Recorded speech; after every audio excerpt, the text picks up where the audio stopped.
qu'ils appellent la paix. C'est juste l'absence de trouble. C'est la guerre qu'il nous faut. Peu importe tes ennemis, c'est les alliés qui font gagner une guerre. Pour moi, ce qui est important, c'est qu'à la fin, si j'arrive à sensibiliser une personne, si j'arrive à faire passer un message, je me dis que tout ça est positif. Les gens qui brûlent des poubelles, qu'est-ce qu'ils disent? Dis j'existe. Dis j'existe. J'ai reçu beaucoup d'amour et j'ai cru à cet amour-là. Et même si aujourd'hui je suis conscient, mon inconscient croit à cet amour-là, croit que c'est possible. Farid El Yamni, membre du comité Vérité et Justice pour Wissam El Yamni. Tu peux te présenter? Alors, je suis Farid El Yamni, donc je suis né à Clermont-Ferrand, il y a 35 ans. J'ai fait la plupart de ma vie jusqu'à mes diplômes, mes études à Clermont-Ferrand. Puis j'ai déménagé pratiquement au même moment où j'ai perdu mon frère en région parisienne. À peu près Alors j'ai perdu mon frère il y a 9 ans et j'ai déménagé à peu près il y a 8 ans. Voilà. Et depuis, mon frère, c'est Wissam El Yamni, qui est décédé suite à une arrestation policière. Il a été tué par la police. Et comme beaucoup de familles qui sont passées par là, malheureusement, par la force des choses, en fait, j'ai dû sortir presque de mon anonymat et sortir de peut-être aussi, de ma naïveté et m'impliquer, ce qui fait qu'aujourd'hui, je suis à la fois le frère de quelqu'un qui est mort, je suis aussi quelqu'un qui est devenu militant par la force des choses. Je suis devenu aussi peut-être aussi notre personne, parce que les événements nous transforment aussi. La philosophie des arts martiaux. Alors quand j'étais plus petit, je faisais pas mal de sport, j'aimais bien le sport justement. Ce qui est marrant, c'est que j'aimais bien notamment le foot, l'équipe de France. Et puis j'ai arrêté lorsque j'ai compris que d'une certaine manière, cette idée de...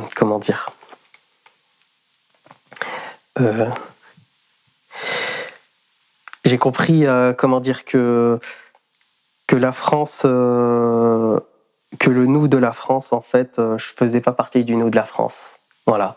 Que quand la France gagnait, c'était pas forcément moi qui gagnais, ou toi, ou d'autres, mais que c'était, voilà. Alors dans le sport, pourquoi j'en parle, c'est quand même ça, c'est des choses que je faisais souvent en parallèle de mes études. Notamment aussi, j'ai fait du judo, première dan de judo. Je fais aussi du Seiken-Bodo. Enfin, je me suis bien intéressé aux arts martiaux.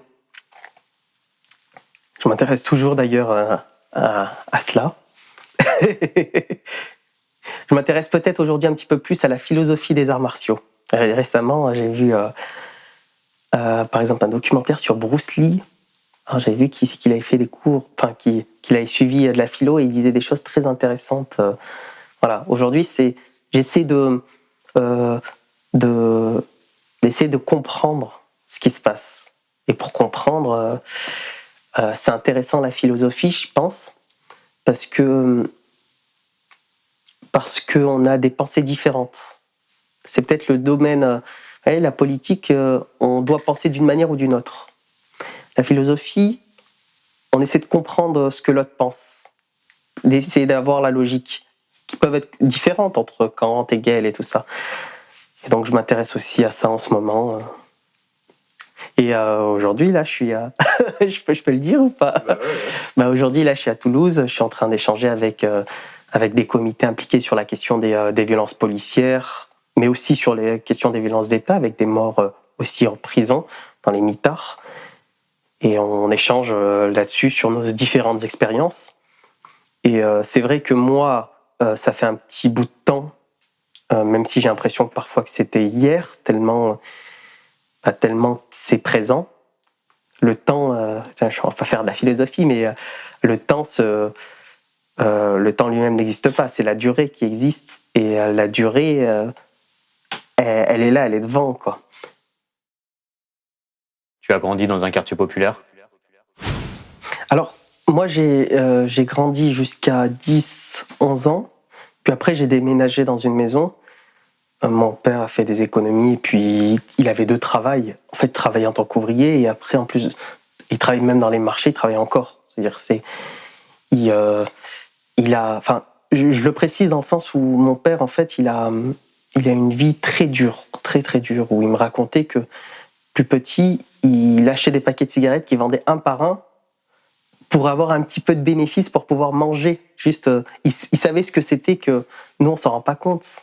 Mais lui, il savait ce que c'était qu'enfant, adolescent, la faim. La faim. Nous, on peut s'en rendre compte pendant le ramadan ou tout ça. Mais 24 heures sur 24, ne pas avoir à manger, ne pas pouvoir tout ça. Et donc, ce qui était important pour lui, c'était d'acheter une maison à lui. Et il a fait quand j'avais 10-11 ans. Je vais dire, jusqu'à 11 ans, moi, j'ai eu une vie presque de rêve dans un quartier. J'en parle avec ma mère. À l'époque, les enfants étaient les enfants de tout le monde. Il n'y avait pas la question de la pédophilie et tout ça. J'en parle. Aujourd'hui, tu as un gamin, tu fais attention, tu ne laisses pas dans la rue, tout ça. Non, là-bas, c'était pas ça. Elle me disait, tu laissais le gamin, tu savais qu'il y avait des gens qui... C'était les enfants de tout le monde. Aussi, quand tu faisais une connerie, tout le monde se connaissait, ou tout le monde se voyait. Et donc, j'ai pas l'image... J'ai plutôt une bonne image de la banlieue, vraiment une très bonne image. C'était presque mon village, en fait. Je me souviens même quand on allait au centre-ville, tu sais, quand t'es petit, tu vois le monde autour de toi. Et aller au centre-ville, c'est presque le Paris-Dakar. C'est un autre endroit, quoi. Bah, moi, je me souviens, quand j'étais gamin, le foot, on faisait du foot avec les bancs. T'avais 2 bancs et tu faisais du foot. Fallait que le ballon passe dans les bons. Voilà, j'ai une très bonne image où on allait, toutes les mères se connaissaient, tout ça, très très bonne image, quoi. C'est presque mes années les plus heureuses, en fait. J'ai eu une enfance très heureuse. Sur le papier, on donne l'impression que la banlieue, comment dire, ça fait peur et tout ça. Moi, j'ai pas eu tout ça, hein. Moi, j'ai plus eu vraiment une bonne image de la banlieue. Donc moi je connais la banlieue à partir de ça, et puis après j'étais revenu, et d'ailleurs en quittant la banlieue, je me suis jamais, c'est bizarre à dire, mais je me suis jamais vraiment senti, il y avait un truc chez moi qui était, comment dire, en quittant j'ai compris, ça s'est arrêté aussi, c'est normal. Le bon vieux temps n'a jamais existé. Pour la petite histoire, nous, à l'époque, je me souviens, à l'école, il y avait les policiers qui venaient et qui nous apprenaient le code de la route. Je me rappelle, je crois que c'est CM1, CM2, même qui nous apprenaient, si on était sage, à faire de la moto, tout ça. Donc j'avais une bonne image, pas forcément une mauvaise image. C'était ceux qui, d'une certaine manière, nous aidaient. Ils nous disaient, vous savez, quand vous traversez la route, je m'en souviens, avec un ballon, portez-le avec un sac, faites attention, regardez à gauche, à droite. Et on avait même des petits plots et tout ça. Fallait qu'on simule quand on traversait. Donc j'avais pas une image forcément négative de la police, mais j'avais une image, je pense, je voyais ce que j'avais envie de voir. Peut-être. Pourquoi je dis ça ? Parce que mon frère à l'époque, lui, il n'était pas comme ça. Il écoutait du rap, et je réécoute les chansons qu'il écoutait aujourd'hui. Et ce qui est dingue, alors c'était le rap old school, mais en fait je comprenais pas ce qui était dit. Tu vois, la Funky Family ou tout ça, moi j'aimais bien le rythme, mais j'allais pas au fond. Fab, j'allais pas au fond. Et je pense que j'étais pas... Il y avait, tout à l'heure on parlait d'hypnose, je refusais de voir le monde tel qu'il était. Tellement j'avais espoir. Vous savez, quand on est petit, on a des espoirs, on a espoir et espérance, et c'est bien d'un côté. Mais l'espoir et l'espérance fait que aussi on évite de voir certaines choses. Mais avec le recul, en fait, on les avait vus, sauf qu'on refusait de les voir. Notamment les chansons de rap. Parce que à l'époque, les rappeurs, c'était pas les rappeurs d'aujourd'hui. Les rappeurs de l'époque, c'était... aujourd'hui, tu rappes, comment dire, c'est classe. À l'époque, tu rappes, t'es... comment dire t'avais plus à perdre qu'à gagner à rapper. Ce qui fait qu'en fait, les gens, quand ils parlaient, quand ils rappaient, ils le faisaient comme ceux qui manifestent. Ceux qui manifestent sur les violences policières, il y a au tout début, t'avais 2-3 médias alternatifs, tu vois, c'est les manifestations, tout ça. Et donc, en fait, le côté positif, c'est que t'avais de la qualité. Quand t'as pas la quantité, t'as la qualité. Lorsque tu commences à avoir la quantité, là, tu perds un petit peu en qualité, quoi. Et ce qui est bizarre, c'est qu'à l'époque, j'aimais pas ce rap-là. J'aimais pas... Et en grandissant, mais c'est pas simplement que le rap, hein, la musique aussi. Hein. Et Aznavour, Brel et tout ça, ou Edith Piaf. À l'époque, moi, c'était des trucs, des chansons. Wow, c'est quoi ces chansons de grand-mère, de tout ça. Maintenant, je réécoute, je fais ouais, ça commence à me parler. Je commence à me faire vieux. Tu vois, je commence à faire les... Tu vois, ceux qui... Il y a un film comme ça, du Far West, qui dit le bon vieux temps n'a jamais existé. Bah, c'est un petit peu ça. Je commence à parler du bon vieux temps, mais en fait, ce bon vieux temps n'a jamais existé. C'est juste que je voyais les... en fait, je vivais un petit peu dans... Ou peut-être aussi, j'étais... comment dire, peut-être été cajolé, quoi. Mais en fait, ce qui est bizarre, c'est que j'ai eu une enfance très heureuse. J'ai eu une vie d'enfant de riche alors que j'étais pauvre. Tu vois, je partais avec le comité de mon père, j'en parlais hier avec un copain, je partais faire du ski à Courchevel. Tu vois, des trucs où tu pars, où tu dis waouh. Je partais faire du ski à Courchevel et même parfois ça me faisait chier. À l'époque, maintenant je fais waouh. Non, j'ai eu une belle vie. Grâce à mes parents peut-être qui m'ont en grandissant, on s'aperçoit de tous les sacrifices qu'ont fait ses parents, quoi. Tata. Je me souviens d'une fois, alors là c'est un petit peu intime ce que je vais dire. Il y avait une dame que je connaissais, que j'appelais Tata. Tata, et c'est une dame, je ne sais pas pourquoi, elle avait de l'affection pour moi. Et une année, elle m'a dit qu'une de ses copines donnait des cours de physique si j'avais envie d'en prendre. Et donc moi, je suivais des cours de physique le week-end avec une dame. Et cette dame-là est morte. Et ma mère, elle m'a dit, tu sais, cette dame-là a payé une dame pour te donner des cours. Tu te dis... J'ai dit, mais pourquoi vous ne me l'avez pas dit? Parce qu'elle savait que tu n'aurais pas aimé, quoi. Et tu vois, en grandissant, moi, je me disais, il y a une dame qui me donne des cours, elle est sympa. Mais non, en fait, il y avait à côté une dame qui n'était même pas quelqu'un de ma famille, mais que j'appelais Tata, que j'avais... Enfin, j'allais souvent la voir, quoi. Je l'aimais bien, cette dame-là. Et tu vois, on ne se rend pas compte de ça. Il y a des petits trucs qu'on a. Mais ça, c'est dans la vie de tous les jours, hein. Tous les jours, tu vois, Tu veux nous raconter l'histoire de tes parents? Mon père, il est venu en contrat, c'est-à-dire qu'en fait, les Français sont venus le chercher au Maroc. Il parlait, en fait, mon père, il a vu sa mère. Alors c'est pour ça que mon père, il a été élevé par sa mère, que sa mère, et il a vu sa mère se faire écraser devant un camion alors qu'il avait 5 ans. Et il me racontait que à l'époque, on n'a pas conscience de la mort.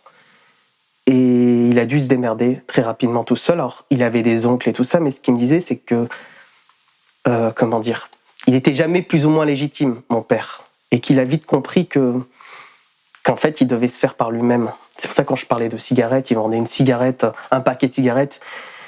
Il a appris à lire et à écrire dans un orphelinat. Et puis, puisqu'il parlait français, puisque il était un petit peu costaud à l'époque. Il est venu en France, à l'usine Michelin. Alors, il a travaillé à Michelin, puis à un moment donné, il est tombé amoureux de ma mère, il s'est marié avec elle. Et à Michelin, il travaillait souvent alors il faisait les 3-8, mais à un moment donné, vu qu'il connaissait pas mal de gens, mon père est très connu, donc il est devenu magasinier, et à horaire fixe, c'est-à-dire en fait 5h du matin, 13h, voilà. Et ce qui lui permettait l'après-midi de pouvoir travailler un petit peu plus. En fait, mon père a très vite compris que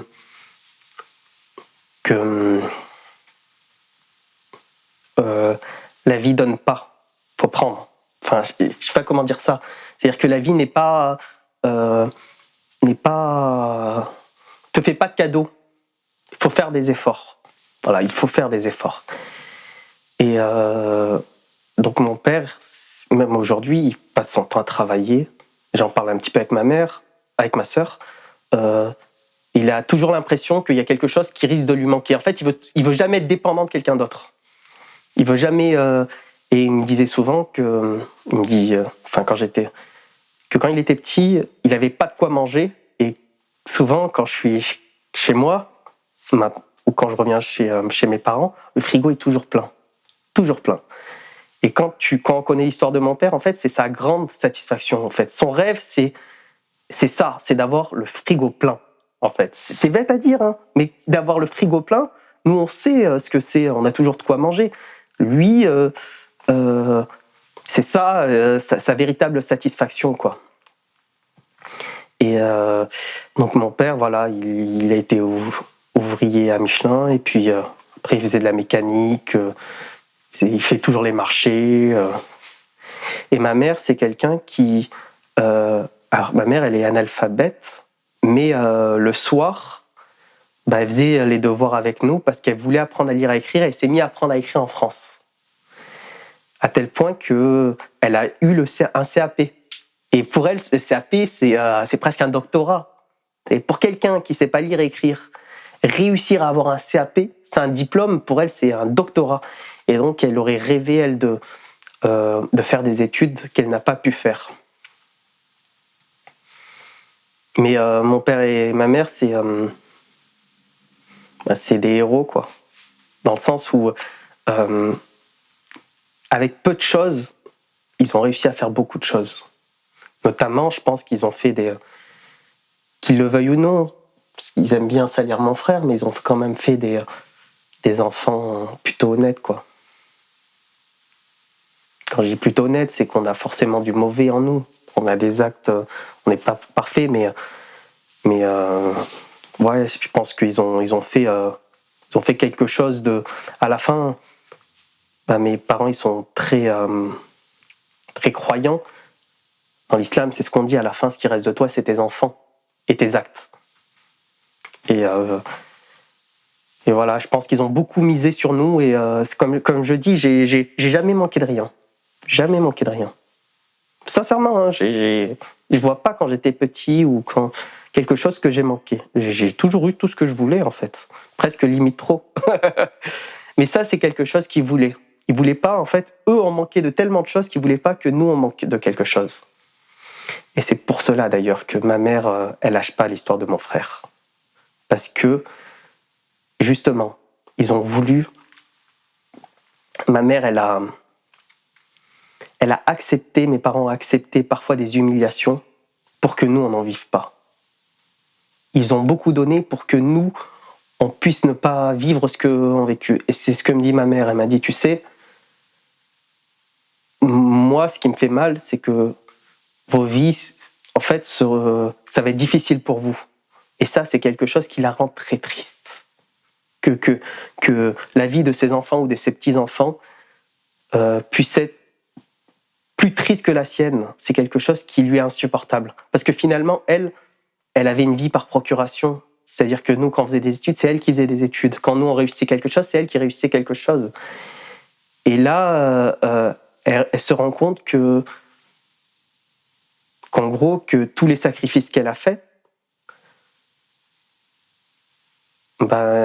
c'était des sacrifices pas pour rien, mais que c'était pas... En fait, qu'elle a fait un mauvais pari sur la vie.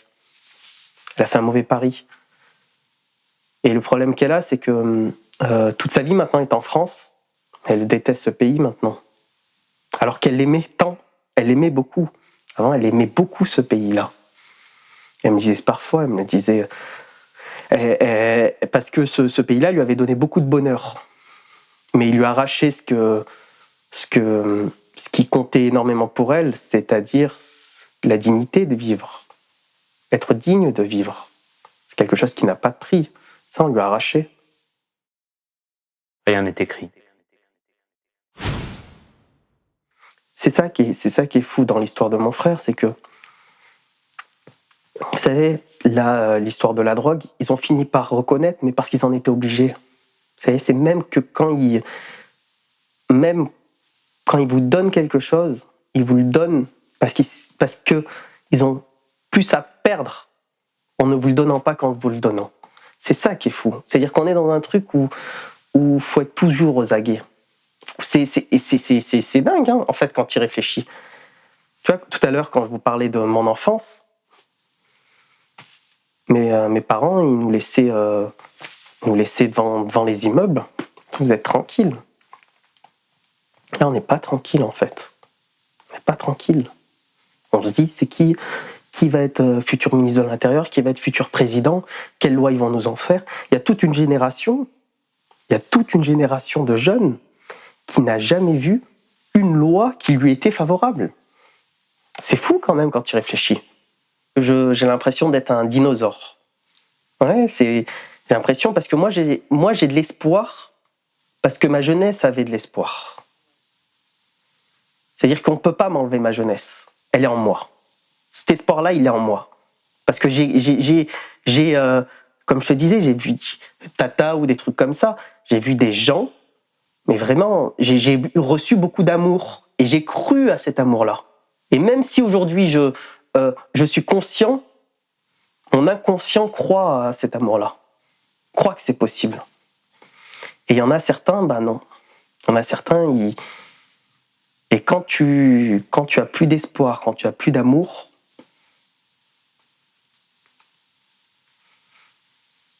c'est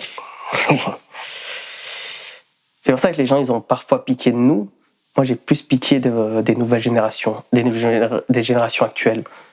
Parce que c'est fou quand même, parce que chaque génération essaie que la suivante soit meilleure que la précédente. Mais là, les suivants, ils vont avoir une vie pire que la nôtre. Hein. Et après, la question, elle est là.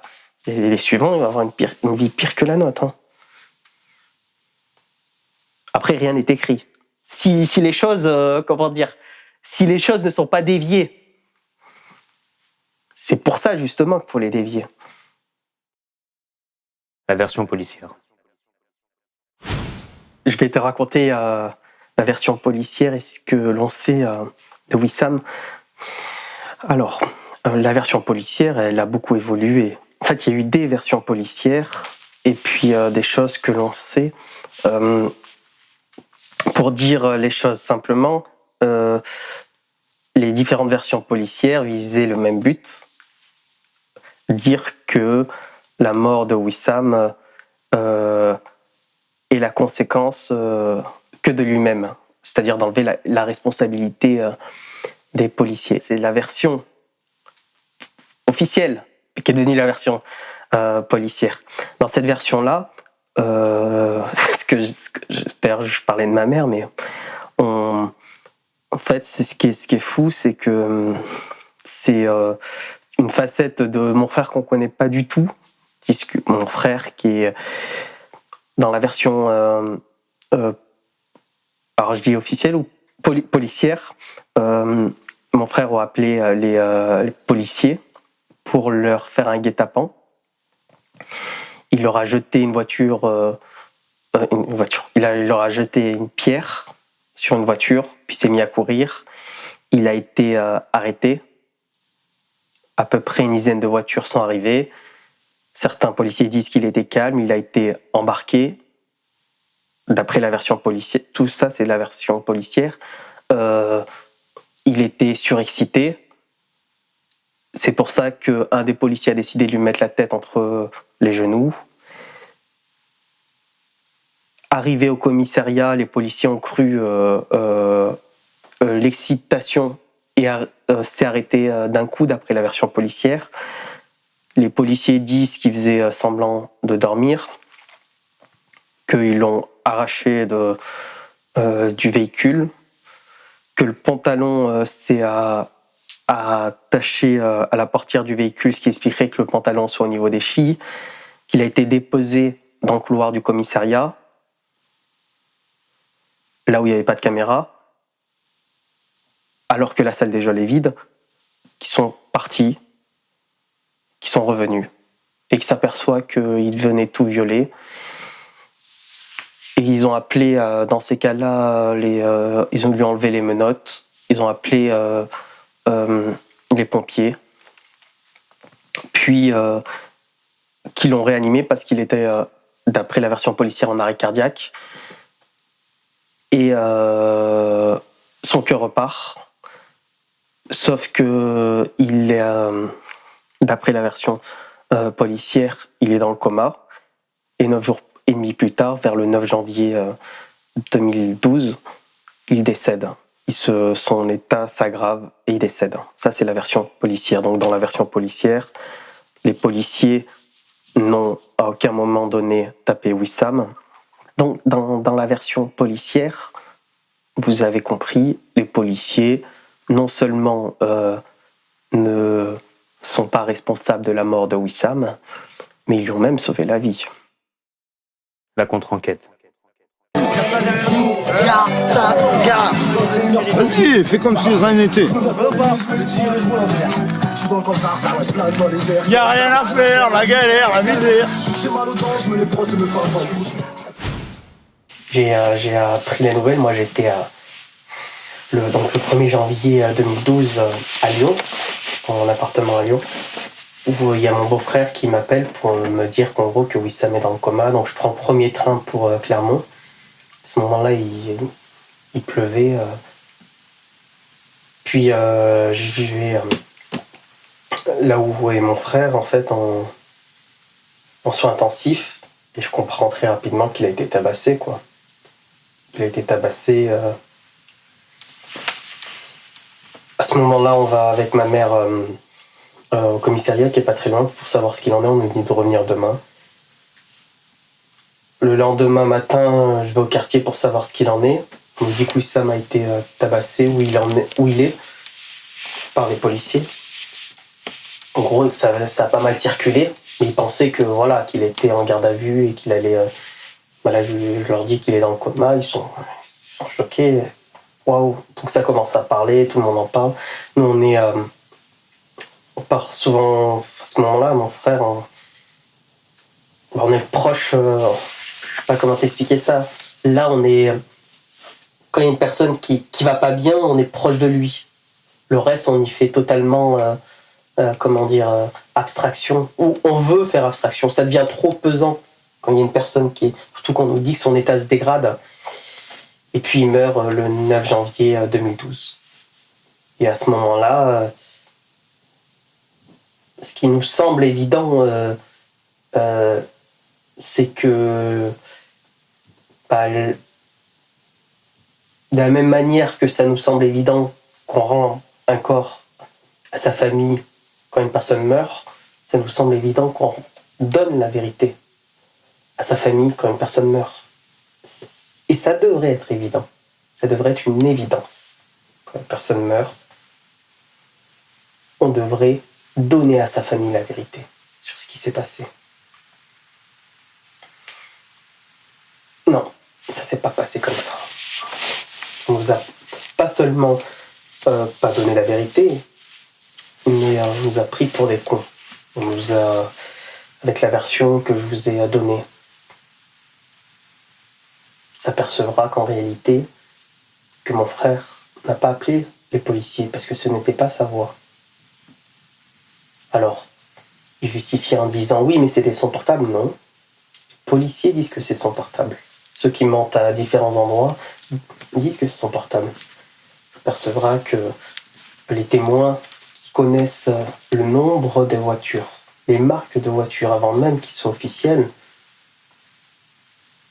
parlent de policiers qui s'amusaient, quoi. Et d'ailleurs, à un moment donné, un policier passe à un endroit où on nous a donné des caméras, le visage jouissif. On s'apercevra que mon frère n'était pas positif au moment de l'interpellation. Il n'était même pas... il était même pas... comment dire, il était même pas sur prise de drogue, mais il était même pas positif. C'est-à-dire que... Et puis on s'apercevra de beaucoup de choses comme ça.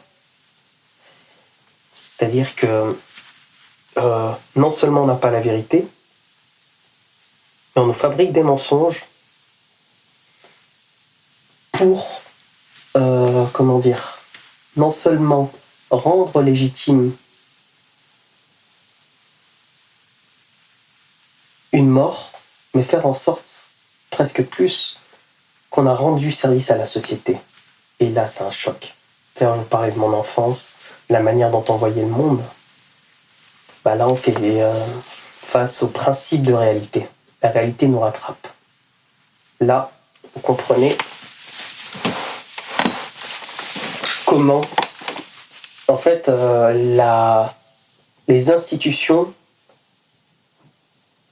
quand j'ai vu, quand on m'avait dit que les policiers l'avaient ramené dans cet état-là, moi je pensais que les policiers lui avaient sauvé la vie. En fait, les policiers, non seulement ils ne sauvent pas la vie, non seulement ils tuent, non seulement ils mentent, non seulement ils salissent, mais ils mentent plus que les individus normaux. Ils salissent plus que les individus normaux. Rap, Wissam El Yamni.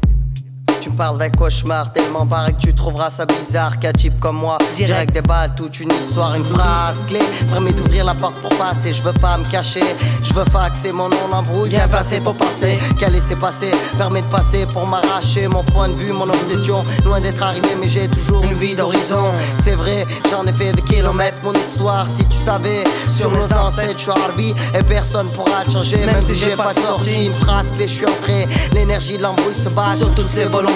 Je réfléchis mes rimes, à chaque couplet balancé, dans ta tête j'abîme. Liberté, je m'exprime, gars, il faut que t'imagines. J'espère qu'une bonne image dans ta tête j'ai posé. L'injustice et le désordre. Le rêve de la République, les fameux principes et tout ça, en fait, que nous, en fait, ils existent, mais ils existent dans notre tête. Ils existent dans nos... ils existent, comment dire... En fait, ce paradigme-là existe parce que nous, on y croit. Dans les faits, quand nous, on demande nos droits, quand on demande les faits, c'est pas vrai. C'est même le contraire. C'est même le contraire. C'est parce qu'on croit à ces principes-là qu'on nous l'a fait à l'envers. Si on n'y croyait pas, on ne nous la ferait pas à l'envers. Le problème, il est là. C'est pas pour rien que le procureur va devant la presse et ment. Parce qu'il sait qu'en face, il y a des gens qui l'écoutent. Pas pour rien que le médecin légiste, tout ça. Parce qu'il sait qu'en tant qu'expert, sa parole est écoutée. C'est pas pour rien que le juge ne veut pas entendre les témoins. Parce qu'il sait que... Voilà. Et en fait, le problème, il est là. C'est parce qu'on croit, parce qu'on a confiance dans ce système-là, que ceux qui ont fait confiance nous la mettent à l'envers. Et là, quand vous faites face à tout ça, alors là, c'est un ascenseur émotionnel. Et vous savez, les gens se disent oui, il se bat pour son frère. Non. Ce pourquoi on se bat pour un principe universel. Alors oui, il est à travers mon frère. Mais les droits qu'on demande, c'est pas des droits d'un particulier, c'est les droits de tous. Moi, si n'importe qui, ça arrive à n'importe qui, je serais content que ça arrive. Et c'est quand je parlais de philosophie, si tu veux savoir ce qui est bien, en fait, il faudrait savoir si ce que tu peux appliquer, tout le monde peut l'appliquer. Ben ouais. Ouais. La vérité, tout le monde peut l'appliquer. Les seuls à qui ça dérange sont ceux qui mentent. Les droits, les seuls à qui dérange d'avoir des droits sont ceux qui ont des privilèges. Mais ceux qui ont des privilèges l'ont parce que d'autres n'ont pas de droits. Alors, il y en a qui vous disent, mais bon, c'est la société qui est ainsi, il faut l'accepter, qu'il faut une petite injustice plutôt qu'un gros désordre. Parce qu'au fond, c'est pour cette raison-là qu'on ne veut pas nous donner la vérité. C'est pour cette raison-là qu'il y a des injustices. C'est avec cette idée-là qu'une petite injustice vaut mieux qu'un grand désordre. Et c'est qui choisit ça? C'est qui choisit ce que c'est qu'une petite injustice ou un grand désordre? Non, c'est pas une petite injustice, c'est une grande injustice. Au nom d'un petit désordre. Et le désordre qu'ils veulent, qui disent en fait, c'est un ordre injuste. Il y a parfois, comme ils disent la haine. La haine de l'injustice, c'est pas de la haine. C'est de l'amour, la justice. Le désordre de quelque chose qui est aliénant, c'est pas du désordre. C'est une forme d'ordre. Et c'est pas à ceux qui fabriquent des injustices, c'est pas à ceux qui fabriquent des privilèges de nous dire c'est quoi un ordre, c'est quoi une injustice, non. C'est ceux qui les incarnent. Ceux qui incarnent l'ordre, ceux qui incarnent les principes. Qui les incarnent? C'est nous. C'est nous, le peuple, qui les incarnons. C'est nous qui devons dire ce qui est un ordre, un bel ordre, ou une injustice. Comment vous vous êtes organisé au début?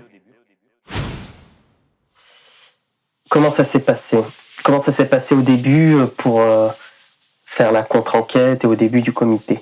Alors, comme je vous avais dit, on était à l'hôpital et ça s'agitait autour.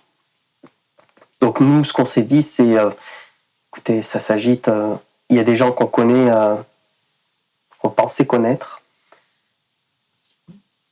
On leur a dit, écoutez, pour le moment, nous on peut pas, on est vraiment... moi, à ce moment-là, même manger, j'arrivais pas à manger, j'arrivais pas à avaler. Mon corps, il devenait un obstacle à... On était tous là-dessus, donc la question, elle était faite, mais demander notre avis. Et cette période-là, c'est pas forcément... on a dû, au bout d'un moment donné, reprendre en main les choses parce que plutôt que de demander notre avis, on nous imposait un avis extérieur. On nous imposait, par exemple, de manifester du matin à l'après-midi devant un palais de justice. On voulait nous imposer de manifester devant une mairie. Du matin au soir, en nous disant, on a communiqué, venez. Vous voyez, c'était vraiment... donc à un moment donné, il fallait reprendre les choses en main. Et donc on a mis la famille à la tête du comité. Mais c'était pas forcément, nous on n'était pas des pros de la communication. C'était peut-être aussi un petit peu bizarre pour certains. Et c'était très difficile parce qu'on n'est pas bon, on n'est pas des professionnels, quoi. On n'est pas des... Et on était aussi, il y a des personnes qui ont beaucoup de... Il y a des gens qui savent pas faire du bien, mais qui sont très forts pour faire du mal. Voilà, ma mère, à ce moment-là, elle affichait... elle allait coller des affiches. Et un jour, elle s'est revenue à la maison en pleurs. Parce qu'on lui disait qu'elle faisait de la merde. Et des choses comme ça, c'est très triste. C'est une période très triste. Et le système, il s'est dit, c'est le bon moment d'enterrer les choses. En fait, c'est ça. C'est pour ça que quand je dis souvent le peuple, c'est que le système, il veut isoler les personnes qui se battent. Et quand elles sont isolées, il veut les abattre. Si vous montrez à ce système-là que vous êtes faible, vous écrase. Alors là, quand vous le comprenez, et ça, on l'a vu, ils ont voulu, c'est à ce moment-là qu'ils ont dit que mon frère était mort de drogue, c'est à ce moment-là que la police des polices a couvert des photos antidatées, voilà, c'est à ce moment-là qu'ils ont voulu tout enterrer. C'était la meilleure période. Ils sont faibles, on les détruit. À ce moment-là, nous, on appelait à la paix, on disait que les policiers, ils n'étaient pas tous. C'est-à-dire qu'on était vraiment dans un truc, on veut que tout le monde soit gagnant-gagnant. On était vraiment dans un truc, bon, c'est pas grave, on va faire les choses. Et il y a des gens qui vont avoir un grand cœur à la tête de ce pays-là. Et qui vont se dire, ces gens-là, il faut leur donner la vérité. Parce que ça ne s'est pas passé comme ça. Au début, on se disait ça, on se disait, il va y avoir des gens à la tête de ce pays-là qui vont taper du poing sur la table et dire, non, c'est pas ça la France. C'est pas ça qu'on voit à nous. Comme je dis, c'est comme ça que je voyais le monde, moi. C'est comme ça que notre famille voyait le monde. On pensait qu'il y avait, au fond, comment dire, ceux qui tenaient les manettes de la police, de la justice, de l'État, qui avaient quand même comme dans les films américains, au fond, vous vous dites, le héros va survivre. Vous vous dites, le bien va triompher. La vérité va triompher. Non ? C'est pas ça la réalité. La réalité, c'est que s'ils peuvent vous détruire, et qu'ils ont intérêt à vous détruire, ils vont vous détruire. Et ça dans les livres et tout ça, hein, ça on l'a vu. Et on l'a vu de nos propres yeux. On a vu des gens... on a vu des trucs... Ah ouais. Ils disent qu'ils vont prendre les photos les plus proches des événements, ils prennent les photos à la fin. Ils savent, quand ils écrivent ça, qu'ils savent qu'ils mentent. Ils disent, on s'en fout, on va leur mentir. Ils savent que c'est pas vrai, que les photos ont été antidatées. Ils s'en foutent. On va leur dire que les photos, c'est bien cela. Ils savent qu'il n'est pas sous emprise de drogue, mais ils s'en foutent. On va leur dire qu'il est mort de drogue. Alors là, en fait, les gens pensent souvent, les gens qui ne nous connaissent pas, qui nous voient impliqués dans la question, qui nous voient manifester. Là, j'ai vu avec Assa Traoré, quand il disait il y en a qui se sentent pas en sécurité. Il disait c'était pas content par. Les gens pensent que c'est un choix. C'est un choix. Qu'on fait un choix, on se lève le matin en disant je suis contre le système ou je suis contre tout ça. Ça se passe pas comme ça. Si les gens sont révoltés, c'est parce qu'ils ont cherché à jouer le jeu. Donc on a joué le jeu.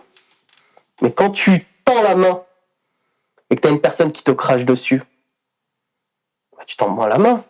Et quand tu arrêtes de tendre la main, tu te prends un coup de poing, tu te protèges.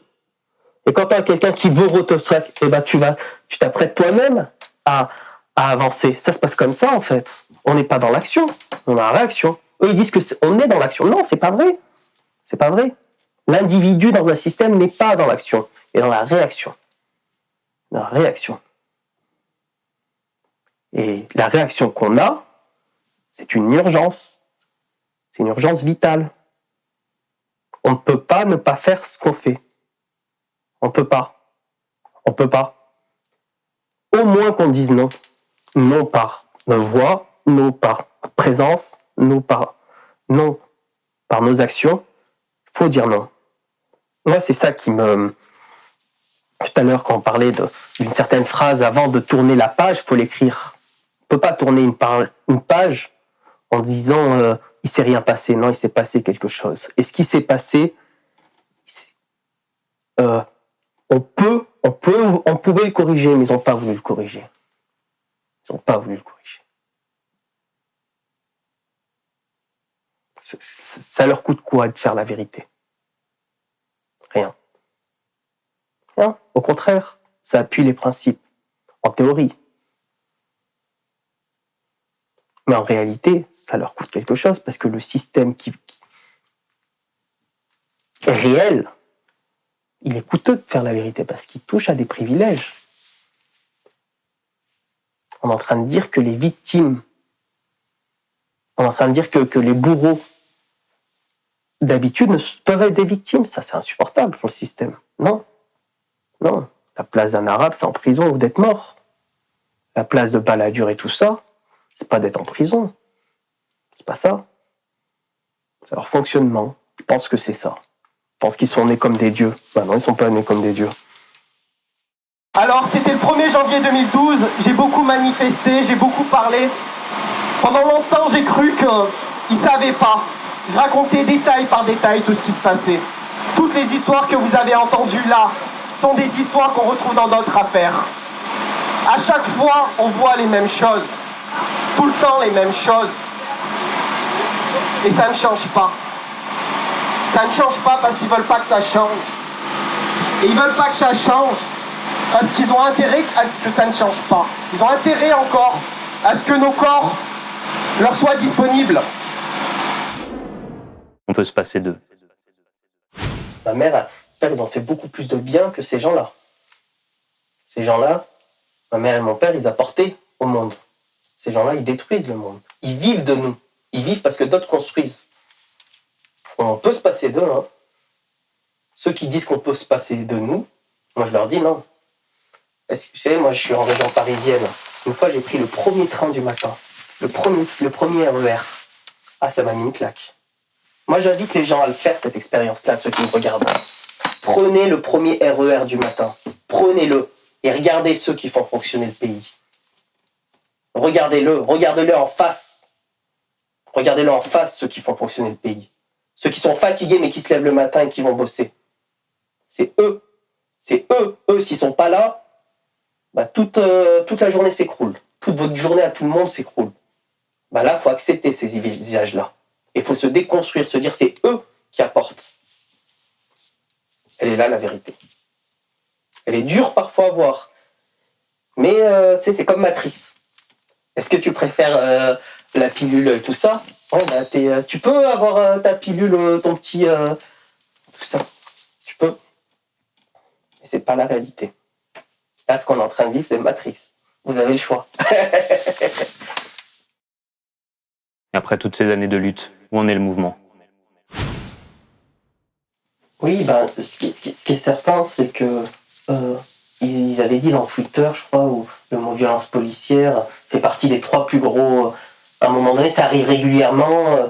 C'est devenu un sujet de société. À un moment donné, je crois que quand tu vas dans des sites internet, t'as fait divers et ça, t'as même violence policière. Donc c'est devenu un enjeu de société. Et c'est devenu. C'est-à-dire que derrière, il y a des gens qui ont écrit des livres, notamment la domination policière, par exemple. Il y a des gens qui ont manifesté, il y a des gens qui ont pris à partie, il y a des gens qui ont fait des documentaires, tout ça. Moi, je pars du principe que cet océan qui s'est imposé et qui est le résultat de toutes les gouttes qui se sont accumulées. C'est que si on a réussi à imposer cette question-là, c'est toutes ces gouttes-là qui, mises une à une, et je parle bien de gouttes, je parle même pas comment dire, c'est pas un fleuve. Là, ça a été des gouttes, parce que le système nous a empêchés. Des gouttes qui ont fait un océan. Et ces gouttes-là, il a fallu beaucoup d'efforts. Il a fallu beaucoup et... Alors, je peux en faire partie, mais... Vous savez, moi, au tout début du mouvement, comme beaucoup de familles que je rencontre au tout début, il y en a certaines qui pensent à une idée de génie, qui se disent « Ah, c'est comme ça ». Non, c'est pas vrai, en fait. Non. En fait, t'as pas de bonne idée. C'est simplement, en gros, c'est une guerre, peu importe les ennemis, c'est les alliés qui font gagner une guerre. Alors, il faut un mouvement par les premiers concernés. Il faut que les gens s'impliquent. Mais seul, si on est seul par rapport à un système, il nous écrase. C'est ça qu'il faut être allié. C'est une véritable bataille qu'on nous a déclaré la guerre. On peut pas se taire. Parce qu'en même temps, quand on dit pas de justice, pas de paix, c'est parce que eux, ce qu'ils appellent la paix, c'est juste l'absence de trouble. C'est la guerre qu'il nous faut. C'est la guerre qu'il nous faut. Et la guerre qu'on nous a déclarée, ben, on est comme, comment dire, on a des avions de chasse, des chats et tout ça. Nous, on n'a que nos petites pierres ou nos petites mains et tout ça, peut-être. Mais C'est la fameuse phrase que j'aime bien, je l'aime bien cette phrase-là, du Dalai Lama, c'est même si vous pensez être petit, regardez ce que peut faire un moustique. Regardez ce que peut faire un moustique. On a beaucoup plus de pouvoir qu'on pense. Et quand on se rend compte du pouvoir qu'on a, des capacités qu'on a, alors là, ça devient sublime. Ça devient du beau. Moi, quand je parle avec des gens avec qui je t'en fais partie, mais avec des gens où on se coordonne et tout ça, bah, c'est presque une œuvre d'art qu'on fait. C'est beau ce qu'on fait. Parce que comme je te dis, là on a les gens les plus forts. Et ben on a réussi à s'organiser. On réussit à faire en sorte que ça passe pas inaperçu. Parce qu'à un moment donné, ça pouvait passer inaperçu. Mais ça passe plus inaperçu. Si bien qu'ils veulent interdire des images, ils veulent interdire tout ça. Mais même s'ils interdisent tout ça, c'est fini. Le paquebot est lancé. Le paquebot de la vérité est lancé. Ce qui sauve. Quand on croit le danger, croit aussi ce qui sauve. C'est-à-dire que nous, dans notre situation, on pourrait se dire mais le monde est pourri, on n'y arrivera pas et tout ça. Non. En fait, c'est dans ces moments-là, on s'aperçoit aussi. Tout à l'heure, j'étais au téléphone avec quelqu'un du comité qui connaissait même pas mon frère. D'extraordinairement beau. Et ces gens-là, c'est des alliés. Donc oui, bah voilà, c'est créer comme une toile d'araignée un petit peu partout en France, pour faire en sorte que, en créant la toile, et ben l'injustice puisse être bloquée par la toile. Je sais pas si l'image elle est ça, mais ça se passe un petit peu comme ça. Maintenant, quand il y a une petite injustice qui arrive, ben à force d'avoir créé les toiles, ben on bloque la chose, ça passe plus inaperçu. Et donc, quand ça passe plus inaperçu, l'injustice a un coût. Et quand le coût de l'injustice est supérieur au coût auquel ça serait d'être juste, eh ben, on peut faire émerger cette justice-là. C'est nous qui la ferons émerger. Et il faut pour cela se coordonner, tout ça, ce qui se fait. Naturellement, il y a beaucoup d'échanges. Eux aussi, ils apprennent. Sauf qu'eux, ils apprennent sur de faux. Nous, on apprend sur du vrai, sur du concret, sur du matériel. L'embrouille, on est à fond dedans. On a le temps, on est jeune et on sait ce qu'on dit en rappant. J'aime écrire, sortir, virer, en virer, laisser tout le monde dire que l'embrouille ça va finir par virer. J'ai tapé dans un sale gâteau, lancé sur un sale bateau. Et si on te mène en bateau, c'est que j'ai pris tôt le micro. J'ai la rime de mon côté, quelques paroles intimes à donner. Augmente ta prime si tu veux me sonner. Les convocations nous cassent le moral, comme partout à propos. Je dégage l'odeur de popo sur un stru. Laisse-moi le temps, juste le temps d'exposer ma toile de rime fraîche avant d'exploser. Qu'est-ce que tu as appris pendant ces années de lutte? Oh, j'ai appris beaucoup de choses. Qu'est-ce que j'ai appris pendant toutes ces années? J'ai appris beaucoup de choses sur moi-même déjà, sur les autres, sur la société. C'est dans la relation au monde qu'on apprend le monde. Finalement. C'est à force de toucher des choses qu'on les ressent. Tant qu'on les a pas touchées, on ne sait pas. Avant, j'avais pas touché les choses. Quand j'ai touché, quand tu touches le sol, quand tu touches tu connais bien les aspérités, tu les connais par cœur. Et en connaissant bien les aspérités, bah, tu sais mieux te guider dans tout ça. Donc j'ai appris beaucoup de choses sur moi-même. Sur moi-même, par exemple, comme beaucoup de personnes qui nous regardent là, je pouvais être impressionné par l'image, par la forme. Quelqu'un est expert, quelqu'un est bien habillé, quelqu'un parle bien. Quand vous regardez pourquoi ceux qui ont le pouvoir sont que des gens qui sont là-dedans, qui sont dans la représentation, je pouvais être impressionné par ça, par des gens qui en imposaient, qui pouvaient avoir du charisme, tout ça. Et maintenant, j'ai appris à voir au-delà de ça. J'ai appris que quelqu'un qui pouvait avoir rien, même quelqu'un qui n'avait pas lu des livres, comme mon père qui avait une main vraiment que cette personne-là pouvait beaucoup plus valoir. que certaines sommités ou certains tout ça. Non. Ça vous... En fait, vous vous rendez compte de la vraie valeur des choses. J'ai appris la vraie valeur des choses. Mais pour connaître la vraie valeur des choses, il a fallu connaître aussi le rapport au monde, quoi. J'ai appris aussi que c'est les combats qui font les liens et pas les liens qui font les combats. C'est-à-dire que il y a des personnes qu'on côtoie parce qu'on les a côtoyées et on arrive à comprendre. Je sais pas comment expliquer ça, mais par exemple sur le féminisme, j'étais complètement à la rue là-dessus. Dans le patriarcat. Je pense que je le suis un petit peu moins, mais je le suis quand même encore un petit peu. Mais quand je lis certains textes féministes, ça me parle. Ça me parle. Tu remplacerais femme par arabe ou noir, tu dis mais il est parfait ce texte. Il est parfait. Et donc ça t'apprend, comme je dis, sur cette question-là. Ouais.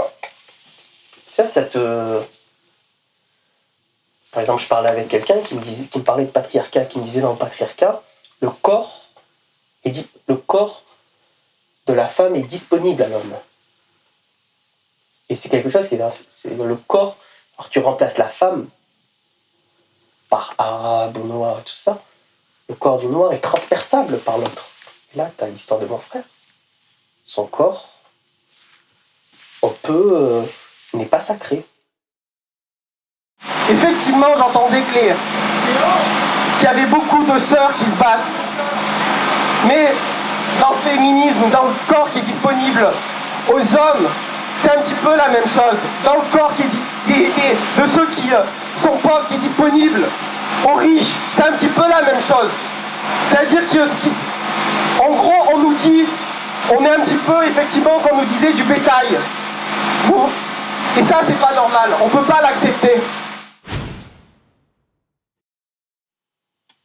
Et à partir du moment où le système de domination se ressemble, les alliés, parfois, ils sont très bizarres. Et il y a des gens il y a des gens qui nous soutiennent d'Allemagne, et à côté, là où il habitait mon frère, tu peux avoir une association, faut passer à autre chose. Tu dis, waouh, tu dis, mais toi, tu habitais à côté de mon frère, en fait, tu ressens, tu peux avoir un truc. Et en fait, pourquoi il se pose pas cette question-là? C'est parce qu'en fait, le rapport, visiblement, il est là-dedans. Le rapport de domination, il suffit pas de la même domination. Tu peux subir un truc de l'autre côté de la Terre et être plus proche de nous et ressembler à une personne et être très éloigné. En fait, c'est juste où tu poses tes yeux. Si quelqu'un pose ses yeux sur certains trucs, en fait, il te ressemble, en fait. Et tu en viens à faire un livre. Alors, ce qui s'est passé, pour dire la vérité, c'est que j'étais en lien avec des personnes, pas mal de gens qui écrivaient des livres. Je me suis dit, en fait, à un moment donné, j'ai essayé d'écrire de partir de zéro et d'écrire, si j'y arrivais pas.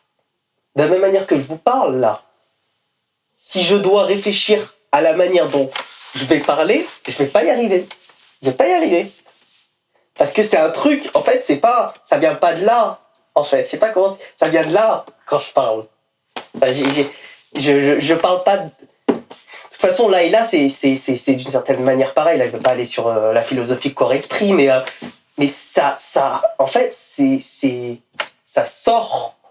C'est la fameuse, dans ton documentaire, c'est ça. Les gens dansent parce qu'ils peuvent pas faire autrement que danser.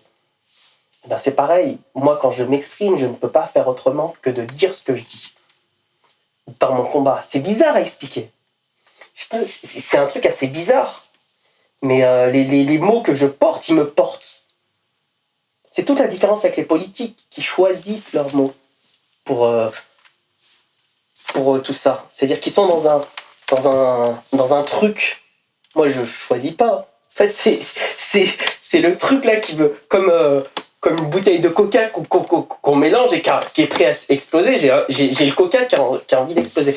Donc là-dessus, j'avais fait différents textes. En fait, souvent, je sais pas pourquoi, mais j'ai à un moment donné une envie d'écrire. Alors, c'est peut-être de la catharsis ou de tout ça. J'ai une envie. Alors ça vient souvent par rapport à un événement. Un événement s'impose à moi. Et ce truc-là, j'ai besoin de...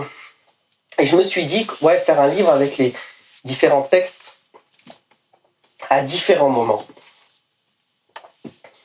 À différents moments pour que les gens puissent voir de la même manière que là, ce que je vais dire là, si dans 10 ans, si Dieu me prête vie, j'aurai une autre manière de penser. C'est-à-dire qu'au fond, on pense selon une situation. Ce que l'on dit est situé. Est tout le temps situé. Et moi, ce que je trouve intéressant, c'est faire un recueil de textes. Certains textes qui pouvaient être connus, d'autres qui l'étaient moins, qui étaient en préparation de certains événements où j'avais besoin moi-même de me structurer et de recueillir tout ça pour la seule chose que je pense qui peut être intéressant dans tout ce que j'ai vécu, c'est mon expérience finalement. C'est pas ce que je pense, c'est ce que je pense à un moment donné, mon expérience. Et à ce moment-là, je pensais comme ça. À ce moment-là, je pensais comme ça. À ce moment-là, je pensais comme ça. À ce moment-là, je pensais comme ça. En fait, je parle un petit peu au Farid qui est, à chaque fois, j'ai l'impression, au tout début, j'ai envie de dire à ce Farid-là, voilà, si je pouvais revenir dans le passé et lui dire, et lui parler, ben dans ce livre-là, ça lui parlera. Lui dire, écoute, tu as tes certitudes, et c'est normal que tu penses ça. De la même manière que les gens qui nous regardent ont leurs certitudes, et c'est normal qu'ils pensent ça, parce que finalement, on pense par rapport à notre expérience, notre savoir. C'est normal. Et tu verras que que tu peux avoir ça comme autre expérience que tu n'as pas encore vécue, et qui t'amènera à réfléchir autrement. Puis tu pourras avoir ça, qui t'amènera à réfléchir autrement. Et moi, ce fameux livre, en fait, je voudrais qu'il serve à un futur Farid, à quelqu'un qui vient de perdre son frère, son fils, quelqu'un ou un allié, ou à tout ça, et à se dire, il est passé par où, lui? Qu'est-ce qui nous attend? Qu'est-ce qui nous attend? Voilà. La plus belle chose que je peux donner, c'est mon expérience. C'est pas mon savoir, c'est mon expérience. C'est le but de ce livre. 10 ans d'expérience. Dans cette expérience-là, je pense que j'ai vu des choses que d'autres n'ont pas vues, que j'ai ressenti des choses que d'autres n'ont pas vues, et surtout, je les mets à un moment donné. Et il y a des fois où les mots résonnent où je sens qu'ils résonnent dans le cœur plus que dans ma tête. C'est très sensible. Mais parfois, j'essaie aussi de décortiquer. Parce qu'il y a des choses qui me bloquent parfois. Il y a des choses... J'y arrive pas, je suis bloqué. Ben, le problème qu'il y a, c'est qu'en fait, quand tu es bloqué par rapport à une situation, ben, vu que la Terre continue à tourner, à un moment donné, il se passe quelque chose qui permet de débloquer la chose. Et là, tu avances. Et puis, tu es rebloqué. Et puis, le monde, il se passe quelque chose qui te permet d'avancer. Et ça m'apporte, moi, de la clarté. Aujourd'hui, j'ai une vision claire. Alors, ça peut paraître prétentieux, mais j'ai une vision claire sur la situation. Comme j'avais une vision claire avant. Si j'ai d'autres expériences, j'aurais peut-être d'autres visions claires. Mais bon, avec le temps, quand même, de la même manière qu'il y a une manière de voir là, ben on multiplie les façons de voir. On arrive à mettre de la forme sur ce monde. De la forme extérieure et de la forme intérieure. Les violences d'État, ça laisse quelle sorte de traces? Récemment, j'ai revu le rapport, un rapport d'autopsie où j'ai vu le crâne de mon frère au bout de 6 mois. C'est-à-dire, là je vous parle, moi j'ai vécu presque une vingtaine d'années dans la même chambre que mon frère, c'est-à-dire que j'ai une forme d'image. Et là j'ai vu sa tête, comme on va dans une boucherie voir la tête d'un lapin qui est dépecé. Les mêmes couleurs, les mêmes... ça, c'est de la violence. Ça, c'est de la violence. Ça, c'est de la violence. C'est de la profonde violence. C'est-à-dire que la personne qui prend cette image-là, après, se permet de dire des mensonges. C'est-à-dire que moi, c'est juste une image. Une image, mais qui me terrifie. Qui me terrifie. J'ai parlé à d'autres familles qui ont eu aussi ça. Ils ont vu le crâne de leur posé sur une table. Enfin, des choses qui vous... comment dire ? Là, vous allez à la boucherie voir un truc. Dites-vous que c'est comme si vous allez à la boucherie voir une tête d'un de vos proches. Et quelqu'un prend en photo, dit des mensonges. Ça, c'est de la violence. Le fait de voir, comme je vous parlais de la vidéo, à un moment donné, des policiers passent devant la salle des geôles. Pendant que mon frère, il se fait tabasser, on voit son visage jouissif. Là, vous filmez, on voit son visage comme ça. Jouissif.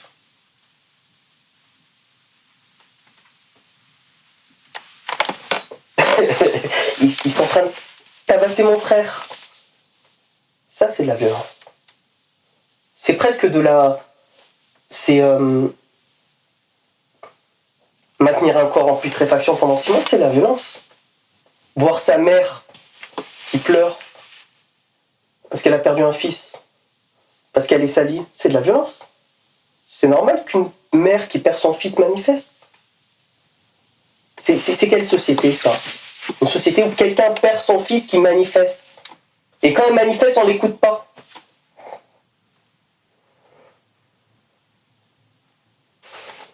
En fait, c'est la violence sur du sacré. Sur du sacré. C'est pas de la violence... ça peut être une... Là, on parle pas d'une voiture cassée, on parle pas d'une expertise de bâtiment, on parle pas d'un truc... Non, on parle pas de ça. On parle de ce qui est le plus important sur Terre. Le plus important. La vie, l'honneur, la dignité. Ça, ou même le corps.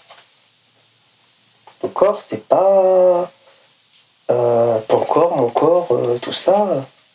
C'est un espace vital. Il t'appartient. Ton corps, il m'appartient pas. J'en fais pas ce que je veux. J'en dis pas ce que je veux. Ça, c'est de la violence. Et ce qui est beaucoup plus de la violence, c'est qu'en fait, quand cette violence-là n'est pas nommée violence. C'est de la violence, mais en plus, on te dit que c'est de la justice. On te dit que c'est l'ordre des choses. On te dit que c'est pour ton bien, que c'est nécessaire.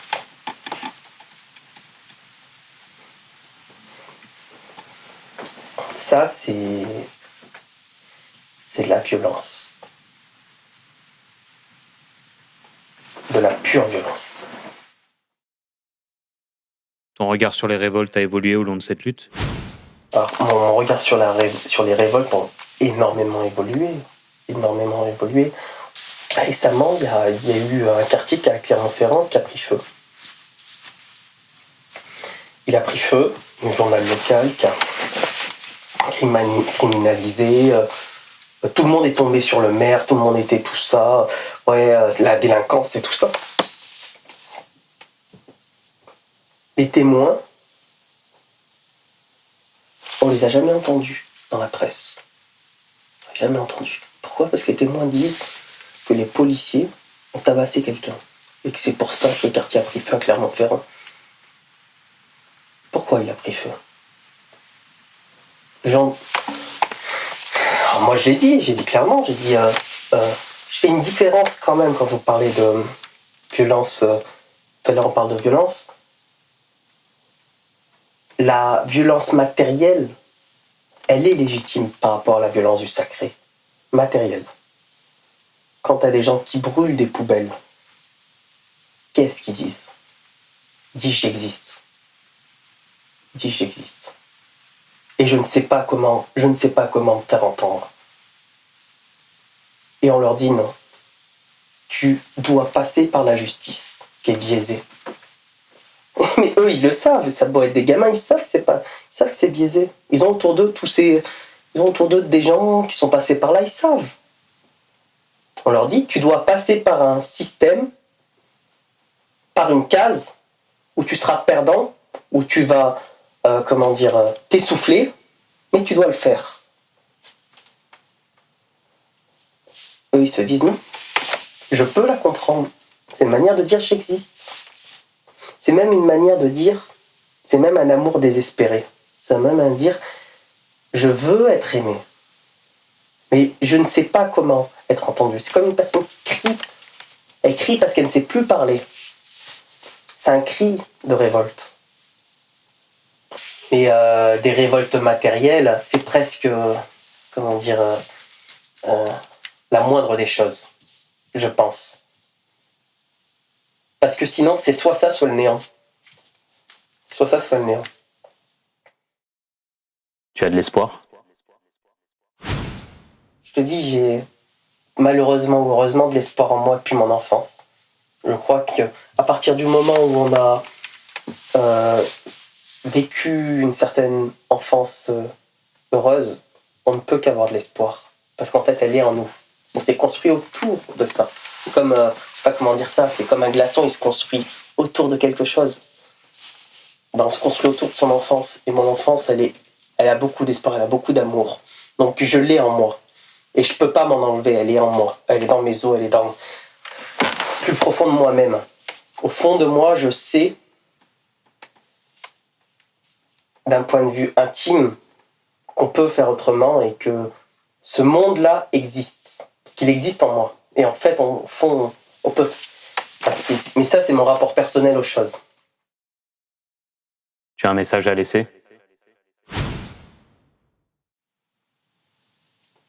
Je pense j'invite les gens plutôt que d'écouter les discours à essayer de vivre ce que les gens ressentent.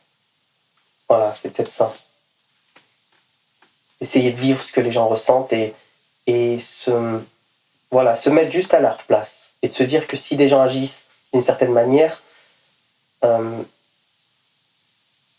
c'est pas forcément parce qu'ils le veulent, mais parce qu'ils peuvent pas faire autrement. Voilà. Nous, on peut pas faire autrement que faire ce qu'on fait. On peut pas faire autrement. J'ai pas l'impression que je... Par exemple, donner un exemple, mais m'arrêter, je ne peux pas. Je peux pas m'arrêter, maintenant que je sais tout ça. Maintenant que tu connais la vérité, maintenant que tu connais le système, maintenant que tu connais tout ça, ça serait criminel.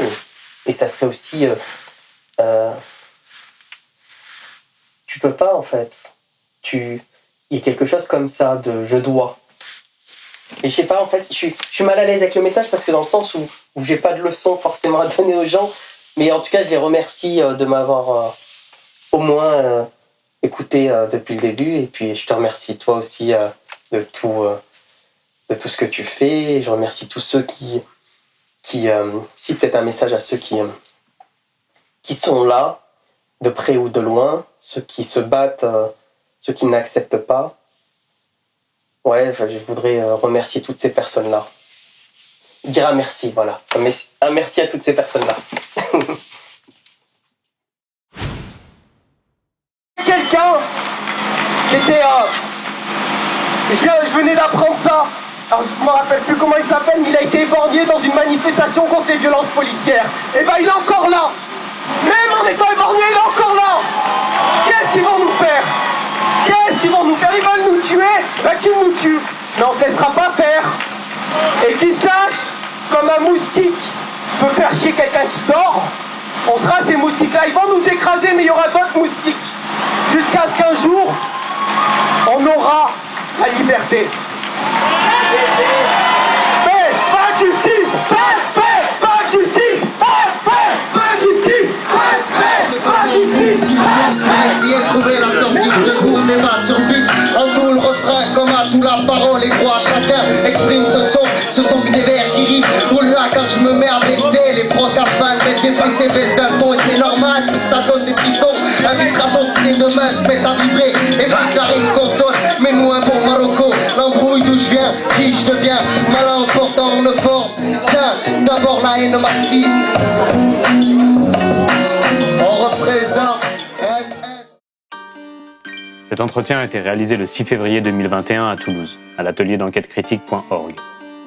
Farid El Yamni était invité à une discussion entre familles de victimes et membres du comité Vérité et Justice 31 contre les violences policières et le racisme d'État. Nous lui avions demandé de transmettre son expérience. Depuis le meurtre de son frère Wissam El Yamni par la police en 2012, Farid, sa famille et leurs proches se battent pour obtenir la justice et la vérité. Au cours de ces années, Farid El Yamni est devenu un militant du mouvement contre les violences d'État. De mon côté, je suis membre du comité Vérité et Justice 31. Je mène des recherches sur les systèmes de pouvoir et de domination et j'ai été victime d'un tabassage policier en 2013. Farid et moi sommes devenus amis et camarades à travers les luttes. Je lui ai proposé de mener un entretien socio-historique sur sa vie et son parcours qui permettent de développer les analyses tirées de son expérience. Nous avons préparé l'entretien en discutant ensemble de la situation des luttes. J'ai installé un appareil photo caméra sur pied, doté d'un micro directionnel ainsi qu'un enregistreur audio indépendant. Un problème de matériel nous a obligés à changer d'appareil au milieu de l'entretien. Merci à Tamagan et Clan pour la musique.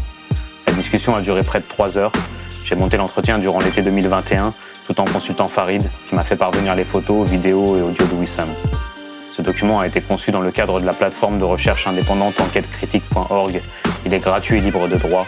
Il a été pensé comme un outil au service des luttes et d'une auto-éducation populaire, collective et émancipatrice.